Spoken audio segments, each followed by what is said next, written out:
President Muhammadu Buhari in the valedictory Federal Executive Council meeting at the State House Abuja thanked his cabinet members for their support during his sojourn as Nigeria's president. Take a look at this. Strength and wisdom to pilot the affairs of this nation. I am so happy that try as many did to blow us off course, you all remain steadfast to the goals we set for ourselves. You buried all efforts to break our collective resolve and remain true to our stated objective. I say thank you all. I am proud to say we gave governance our best and have bequeathed a solid legacy which the Nigeria we have all prayed for and are hoping will be built sustainably. You all supported me in opening up the space for dialogue and freedom of expression, which at times gave opportunities for abuse, but never wavered in exhibiting maturity even in the face of inexplicable confrontation or provocation. Also, President Buhari has written a letter to the Senate seeking approval for the payment of a total sum of $226 billion and then $556.8 million and then £98.5 million in judgment debts. The request comes as a response to various court rulings and arbitral awards against the government. In the letter, the president highlights the importance of fulfilling these financial obligations to maintain the integrity of the country's legal system and honor its international commitments. The requested funds will be allocated to settle outstanding debts resulting from legal disputes and arbitration cases. And to discuss these issues and more, we are joined by Mr. Keide Amadu, who is our in-house analyst here at Trust TV and also the Villa correspondent. Very importantly, he has been there for over 22 years. He has seen it all. We're also joined by another analyst of the house, Malam Yusuf Zongo, who also doubles as the opinion editor of the Daily Trust. Welcome to the program, gentlemen. Thank you very much. Happy to have you at this hour. Thank you. You are welcome once again, and we'll go on a short break. Once we return, the conversation commences. Don't go away.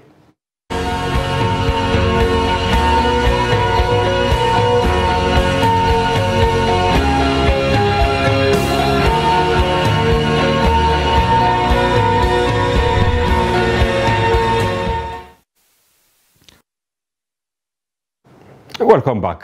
Mr. Keide, we deliberately brought you today because you've seen it all, as I said at the, during the introductory part of the program. 22 years. Yes. Maybe we should start with you. Are you leaving the villa now? or you will go for a break? When the next president gets in there, you now join him. Even though it's at the instance of the management, right? Yes, but how has it been covering this very important seat of power, in Nigeria? We've had different presidents, different attributes, different characters. The underlying thing about it is that it's a security environment. Yeah. So there are so many things that happen within that are deliberately closed in. Okay. And it therefore depends on the character of the president to see how open the administration is. But the first attribute or character of government is to keep everything closed because it's a security environment. Yes. And was there any difference between how Buhari, of course a general, compared to Jonathan and maybe Yar'Adua, handle the facility? Yes. In terms of security architecture?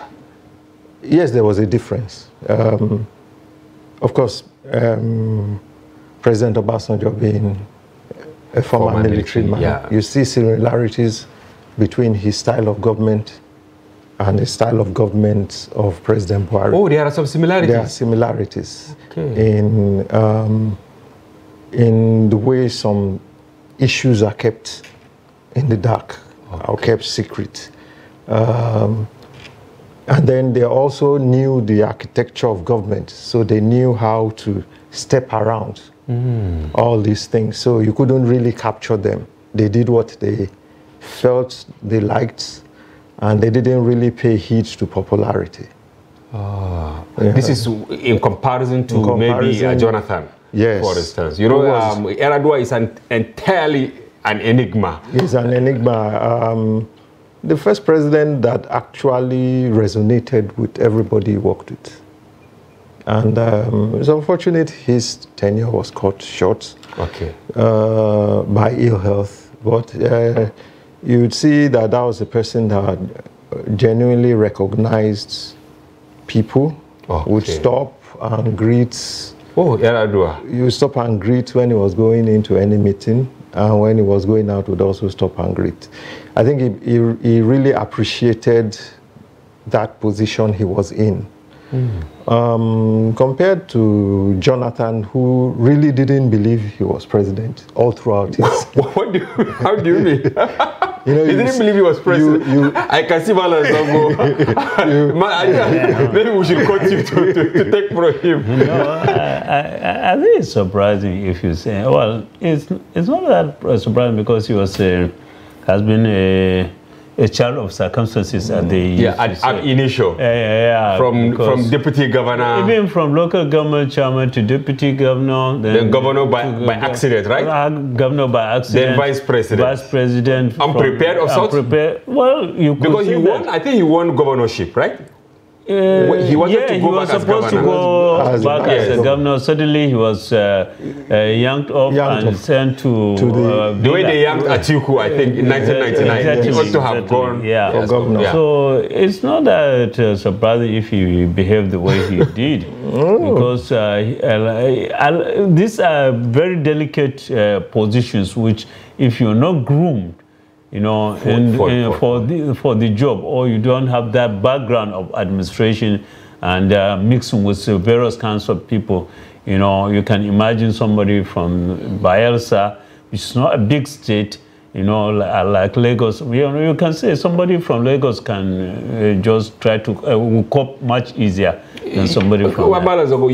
You served as editor-in-chief of, News Agency of Nigeria. You also reported from abroad. We have all gone to the US. I know that I also exercise around the White House, you know, in the morning or in the evening. You see people going around the White House doing exercise. I'm part of, nobody will disturb you. Can you go around the villa? What is that? No, I think initially, I think back in the 90s, we used to pass there. Through the villa, you know, if we're coming to work. This presidential villa. This presidential villa. There was the southern gates, which you would pass through. You can cross. From this side of DSS, you enter where the vice president's house is, you bust out at Spring Court, and nobody will say anything to you. Dead at 1 a.m. you could pass there. So was it from 2009? Maybe... No, it was during of the Boko Haram. The Boko Haram, yes. 2009, 2010. That's when that gate was closed, yes. Now, very surprising. The valedictory today was closed. Is it because of Boko Haram? As person who has been covering This is the first time since 1999 that a valedictory session of fake. And you know, it blew our minds. You wonder, because a typical valedictory session is about you and your cabinet extolling each other and extolling the nation. And so to now make that a closed door session, there is no explanation for it. You couldn't extract anything from that? No, the NTA, of course, the government media were the only media allowed inside the council. So like chamber. Trust TV now, Trust Radio, Channels. the newspaper channels and all that. Nobody.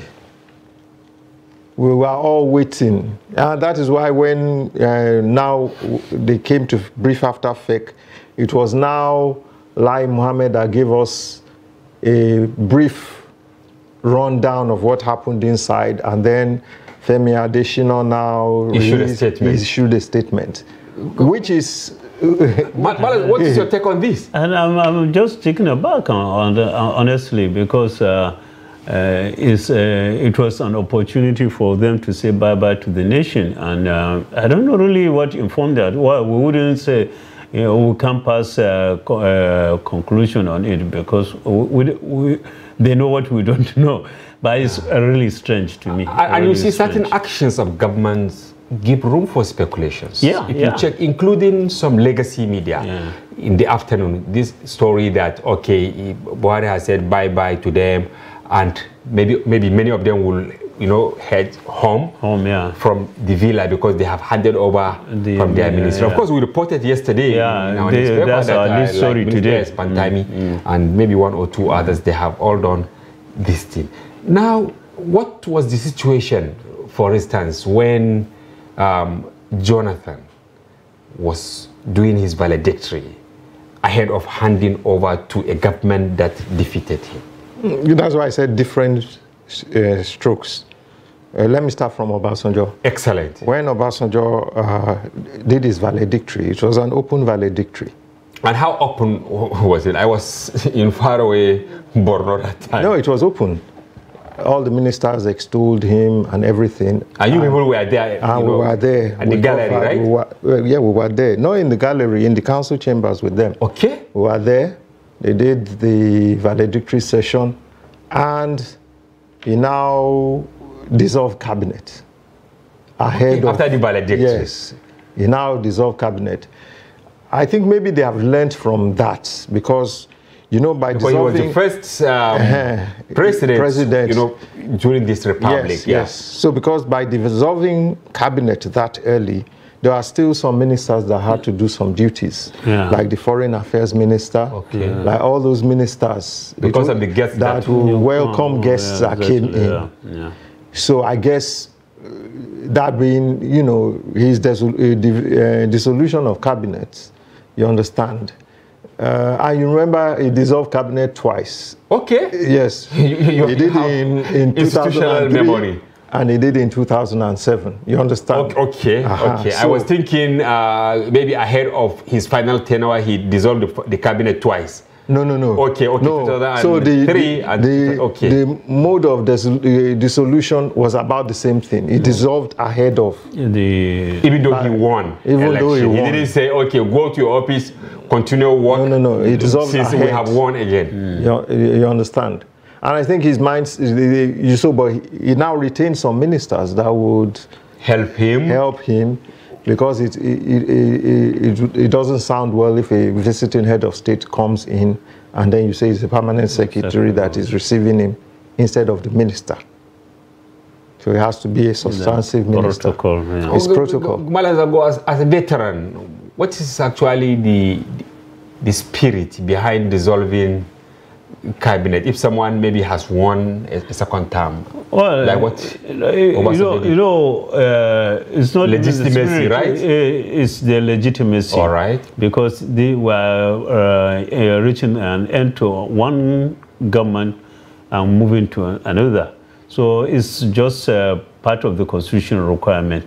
And these are also positions which have to be sanctioned by the parliament. So he has to dissolve and make it clear, because he has no power to say, Mr. ABC, you can just continue. He has to take the names to the National Assembly for confirmation. What was the countenance of the ministers when they came out today? Were they laughing, smiling, or some were frowning? They would laugh, but the general countenance would be, this era is over. It's over, and and so they were looking.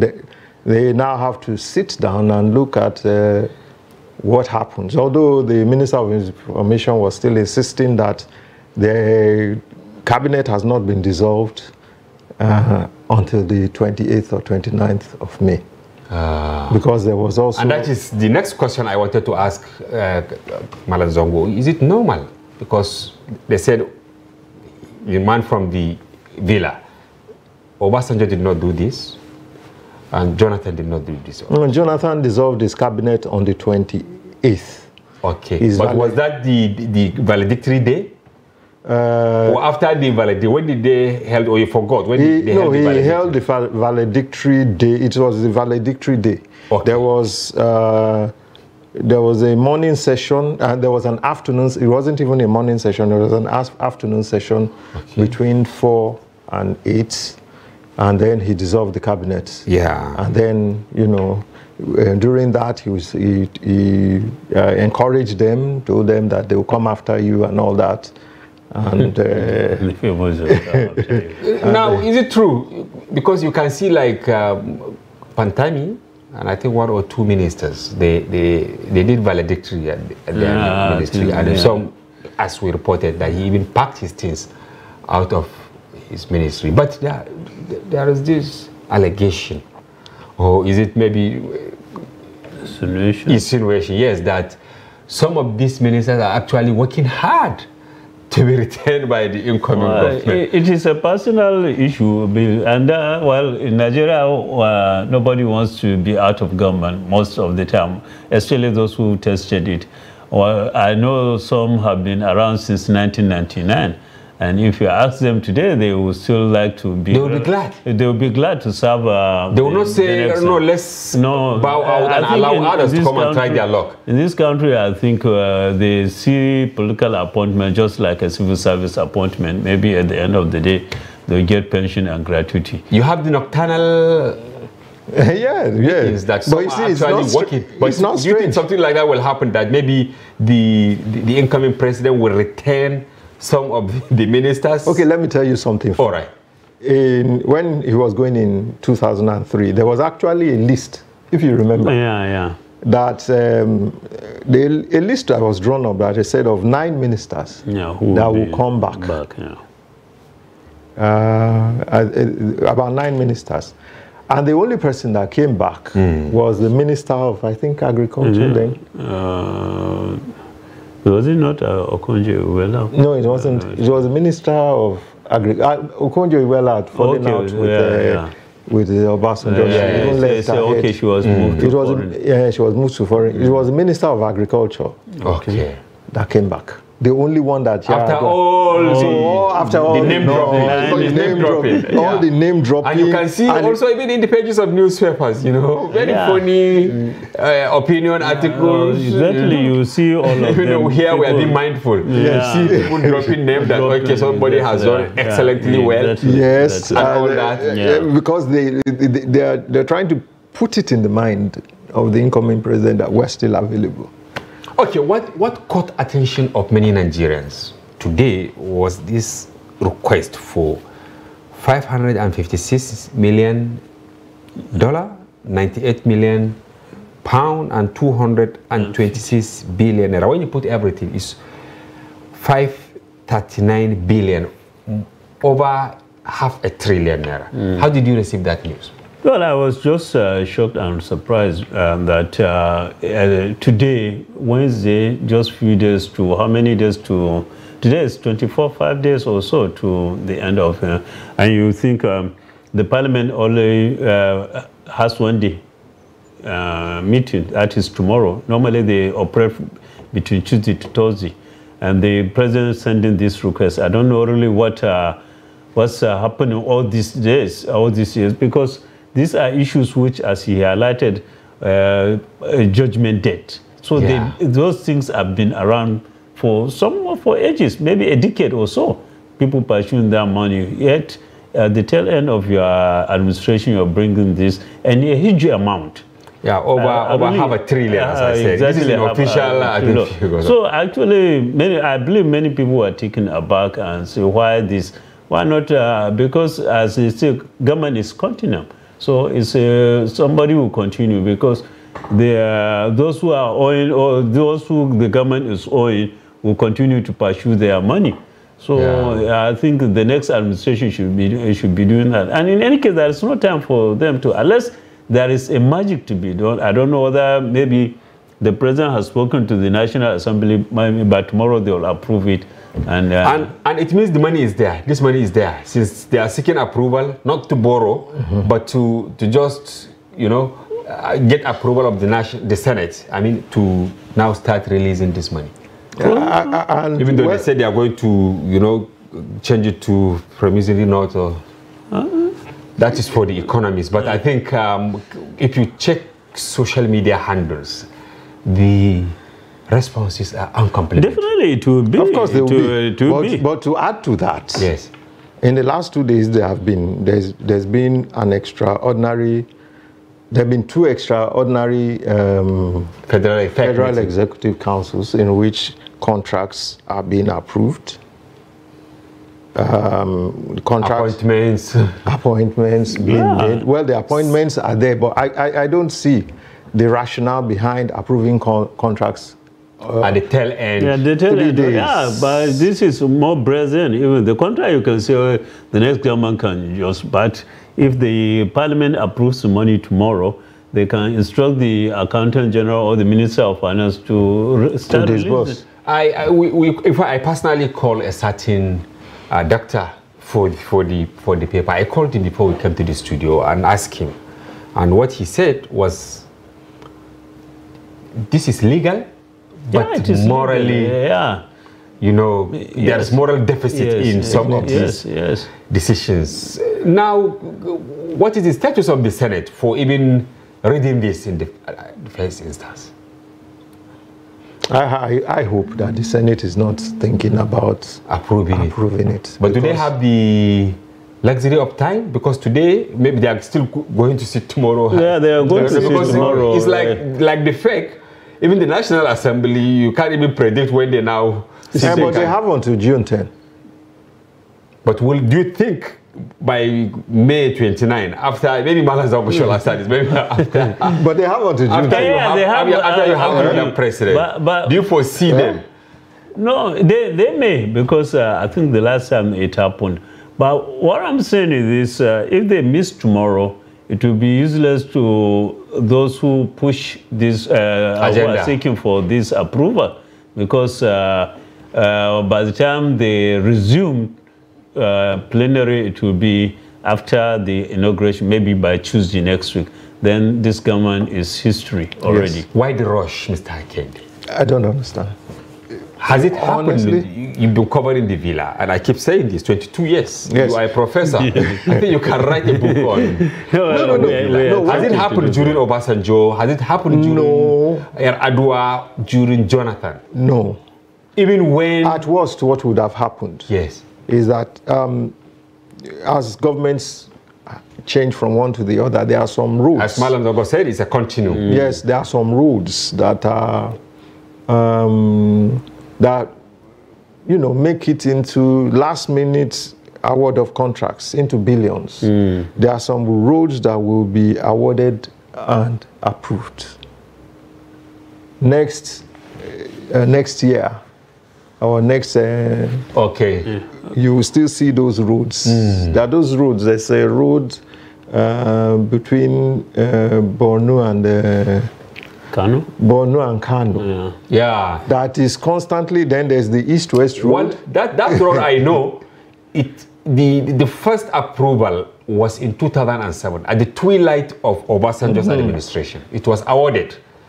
And up to now, you know, whenever those who worked with him have the opportunity, they will credit themselves to that road, even though it was just awarded. I was in Borno that time. It's now under school. Yes, Malam Zabo, you are a member of the Daily Trust editorial board, and I remember, not up to 2 weeks, you did an editorial on this lame duck government. What informed that decision? Actually, we just felt that it's just something like this that happened.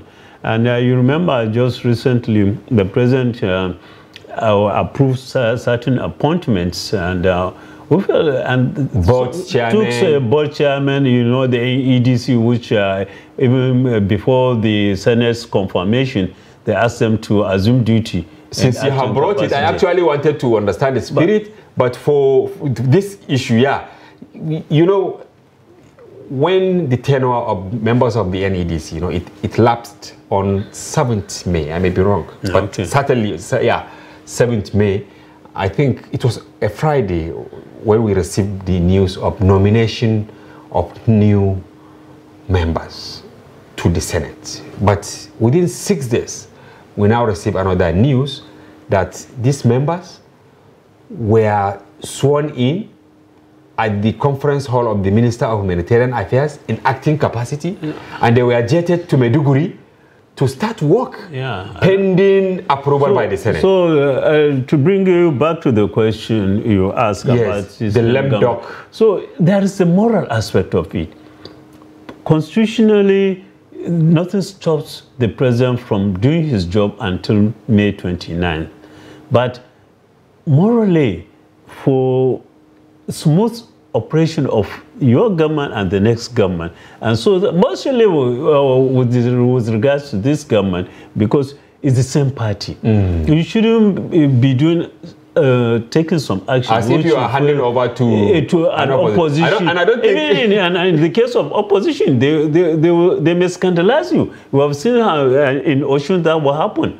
You know, the former governor, before he left, he appointed palm sex and some traditional rulers. The new one came and said all of them. He flushed all of them out. With an executive order, right? Exactly. And proclamations. So, that what informed us. There is no law that stops the incumbent president from acting up to the last minute of his tenure.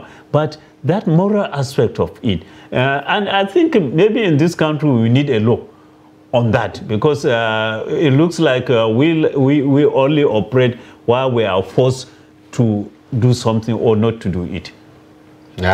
Yes, Mr. Kende, has this happened during transition between Jonathan, who is actually an opposition, right? Because the third opposition immediately after the election, exactly, and the Buhari administration, this last-minute contract, last-minute appointment, you know, last-minute proclamation, and then serious commissioning of uncompleted projects. It's a character of governments and presidents. I think there are some projects that a president or an administration would not want the next administration to take credit for, and so even if it is 50% complete, they go ahead and commission that. They do that. There are last-minute award of contracts. Like can we say the Lagos Ibadan road? Well, it has not been. Yeah, okay, but I think they put it in the line. Yeah, they put it. But they commission the Kano. No, that is not Kaduna. Kano. Yeah, Kaduna Zaria Kano. But I was surprised. You know, as newsmen, we read in between the lines. The statement they issued yesterday, they said completed portions of because there are Kaduna Zaria Kano. Because I drove through that road, I think about also 2 weeks ago, and some of our colleagues drove maybe 3 days ago. They said they saw contractors working against time, but this road was commissioned. Why? Because he doesn't want the next administration to, which is strange because it is one APC government to the other. Although it's not entirely new. Remember that when Obasanjo was leaving government, he sold the refineries. And the man he installed reversed. In fact, he even delegitimized his mandate, right? Yes. Yar'Adua almost said that he knew that he was a product of election that wasn't really credible. Yeah.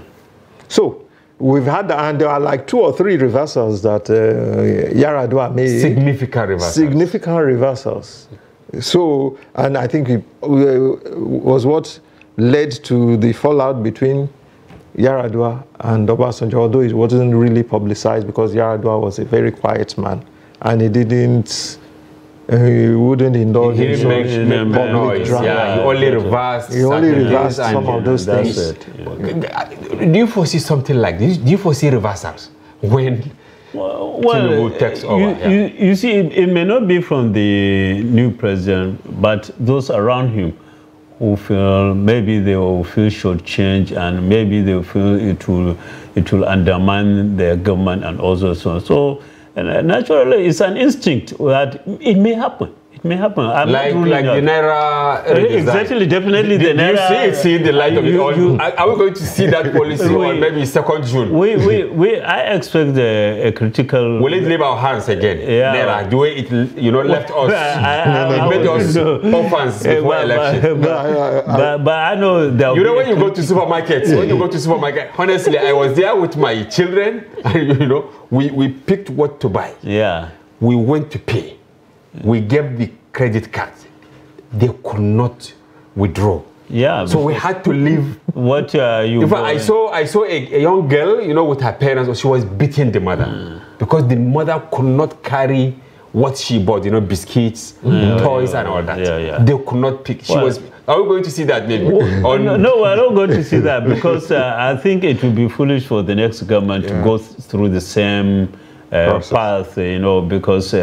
That really, actually, even the president-elect thought it was done to undermine him. Yes. And I don't see him following the same path again. All right. Yes. Maybe we'll go on a short break. Viewers, please don't go away. We'll be back shortly and continue with the conversation.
Welcome back. If you are just joining, you are watching Daily Politics on Trust TV. Do well to follow us across all our social platforms on Facebook, Instagram, and watch us live on YouTube.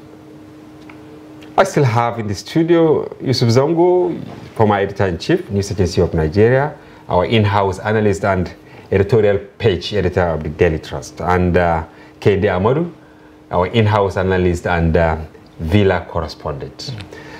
Yeah, now moving on to more stories. Honorable Ikenga Chinyere, the spokesperson of the Coalition of United Political Parties, CUP, along with its two members-elect from various opposition parties, have endorsed the All Progressives Congress consensus candidate, Honorable Tajuddin Abbas and Honorable Benjamin Kalu, for the position of Speaker and Deputy Speaker, respectively, in the upcoming 10th National Assembly. During a live press conference held in Abuja on Wednesday, Ochinyere urged other candidates who were relying on opposition votes to reconsider their aspiration and withdraw from the race. He emphasized that the opposition votes they had counted on will no longer be available, given the widespread support for Tajuddin Abbas and Benjamin Kalu. Take a look. Gentlemen, I do not speak for myself alone. I speak for the 63 like-minded honorable members-elect of the opposition family who have agreed on a common vision for the 10th Assembly. We will transform to the TBK group, the Tajuddin Benkalu Movement for National Unity, Stability and Inclusive Parliament. Our 63 votes without any dissent will go for Honorable Tajuddin Abbas for Speaker and Benjamin Kalu for Deputy Speaker in the coming days.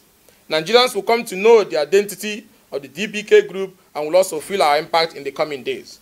It is on this note that I call on my fellow colleague members-elect who are still in the race for speakership and deputy speakership to stop and join the prefect of the class, Honorable Tajuddin Abbas, and his deputy, Benjamin Kalu, to steer the ship of the 10th Assembly to be the records of the other houses.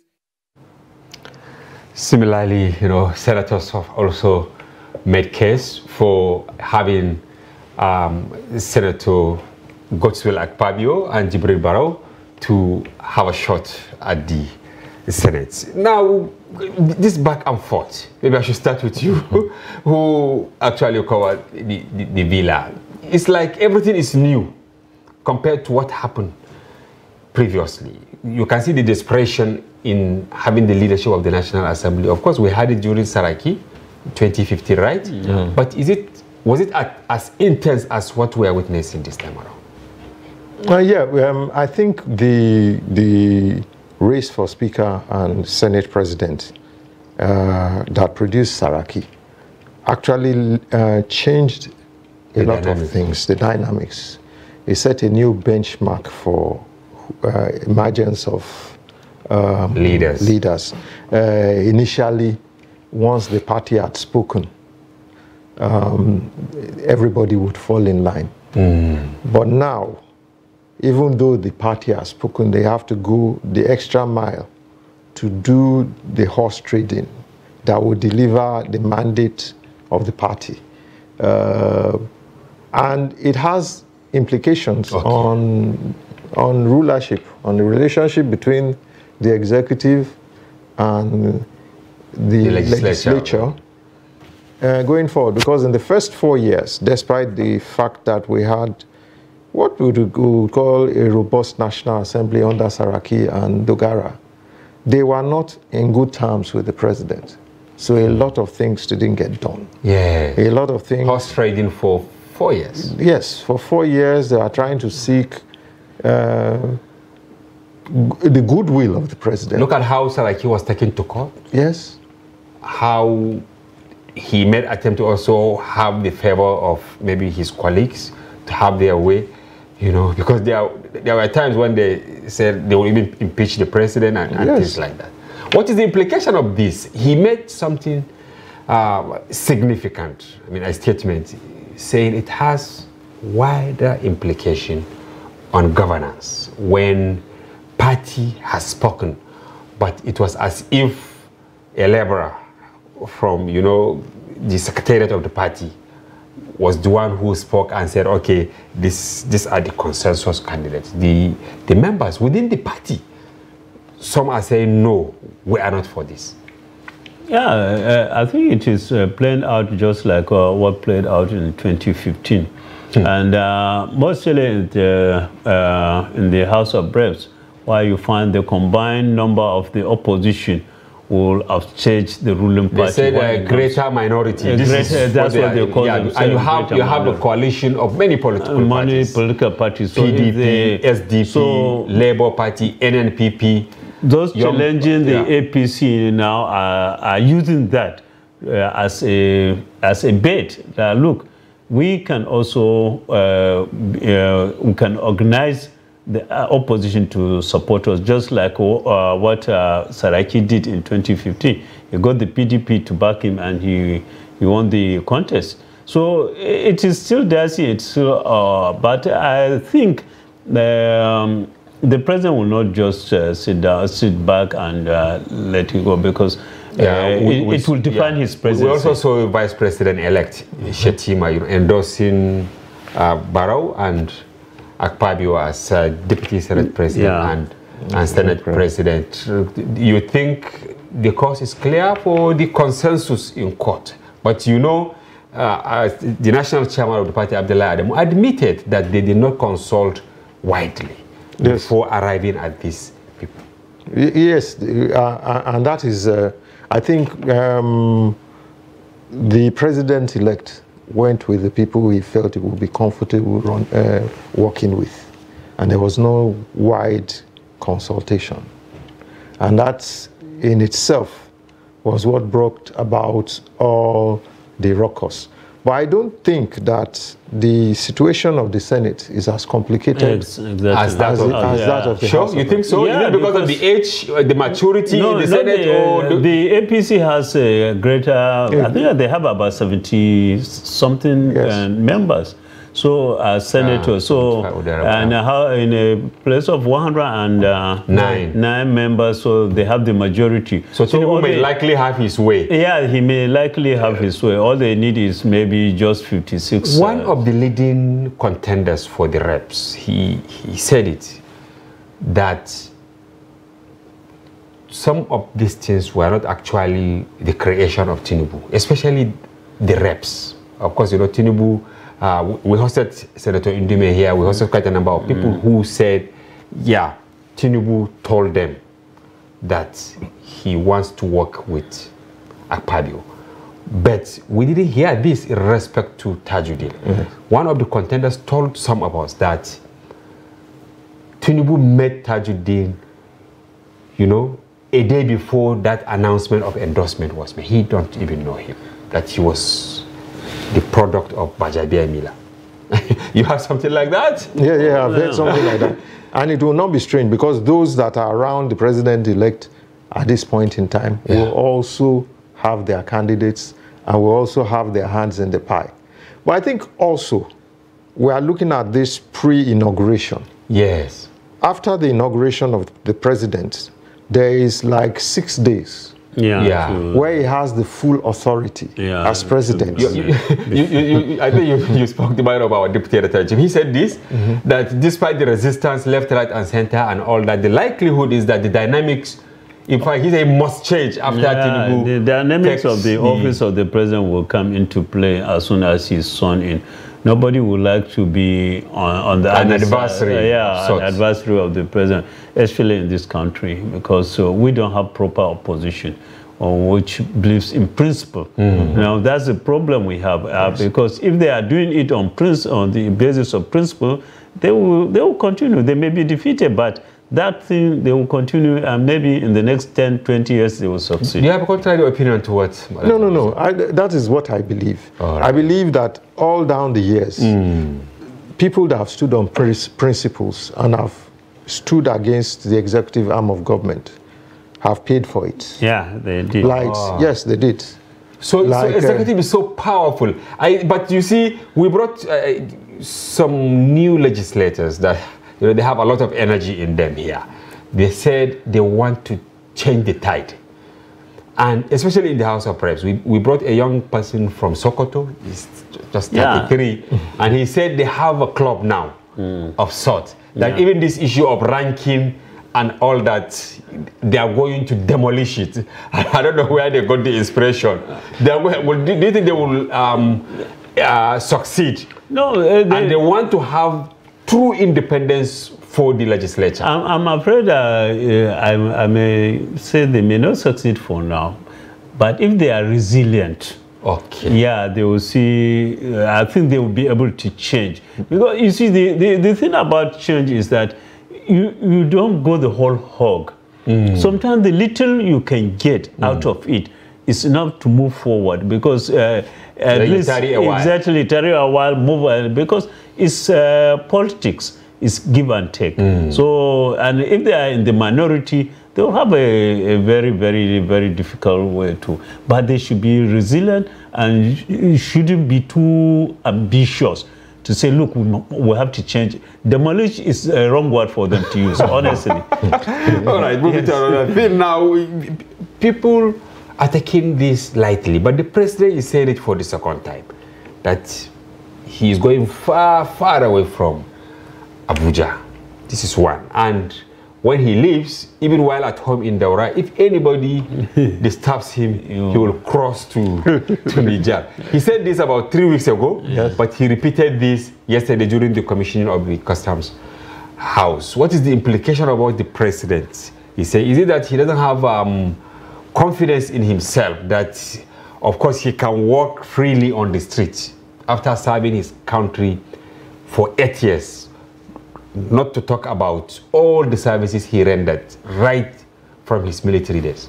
No, I just think he's saying, I'm tired. Let me rest. That's just what I think he's saying. And I think he is taking his cue from other presidents. Okay, well, one other president, because there are no other president, one other president that toed the line of interference. Yeah, and he got burnt. And he got burnt. Are you talking about Obasanjo? Yes. Okay. Because, you know, when Obasanjo left, he brought in Yar'Adua and Goodluck Jonathan. And when it got to a point, he fell out with Goodluck Jonathan. Yeah, even with Yar'Adua. Yeah, he fell out with Yar'Adua. Yar'Adua was quiet. He was quiet, but he didn't do the drama openly. But those around him were saying, remember, Annie was saying there was no vacancy in the villa and they were abusing Obasanjo. Yes. So Buhari maybe is preparing the minds of Nigeria. That he will not interfere. When you look at the characteristic of Buhari, I'm not surprised he said what he said. Yeah, because he wouldn't like, after leaving the office, for somebody to come and say, please, I need a favor from the president. Can you talk to him? But now he has given out a signal, please, don't disturb me. But do you think he can settle in Daura? Your hometown is so far from Daura, just like my hometown. Yeah, Adua, not far from Daura. No, I don't see him settling in there because fully because you know, even before he became the president, he was more of a Kaduna man than that. And I think his even circle of friends, and now he's an international man because he can't run away from. So maybe his dream of being off everything will not work.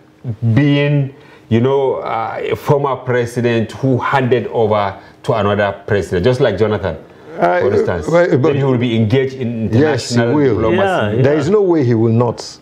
There is no way the president will not call him and say, please handle this international diplomacy for us. I think, like he said, Malam Zangu said, the character of Buhari is to stay away. Even when he was one of the former presidents and they had National Council of State meetings, you could count the number of meetings he rarely go. He didn't go. He don't want interference. So I think based on that, that is why he's making. And you know, the funny thing is that he jokes a lot. So some of these things I just said in jest, but because of his very strict and reticent demeanor, you would think that maybe he's saying something serious. Yeah. Now, what about those who don't believe that they will be handed over for now? Your final. As Obasanjo would say, I did laugh. I don't even understand why we're taking it this far. Because the Constitution has made a provision, and it didn't start today. I've seen it, or Obasanjo, or Yar'Adua, and all those kind of things. So I think we should focus on the development of this country. Okay, and finally from you, some are actually bashing U.S. for saying that they are sending, you know, contingent and UK and all envoy in order to come for the inauguration. That is an illegitimate transition. How is it illegitimate? The Electoral Commission has pronounced the winner. There is no court ruling yet that has. So based on that, you can do it. And there is going to be an inauguration.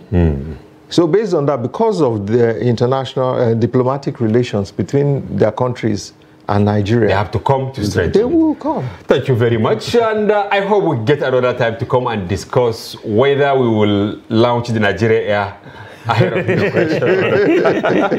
Yes,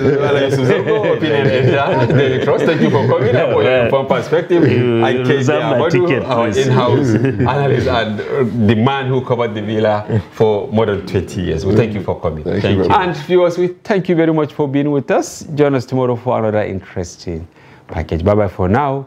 I'm Hamza Idris.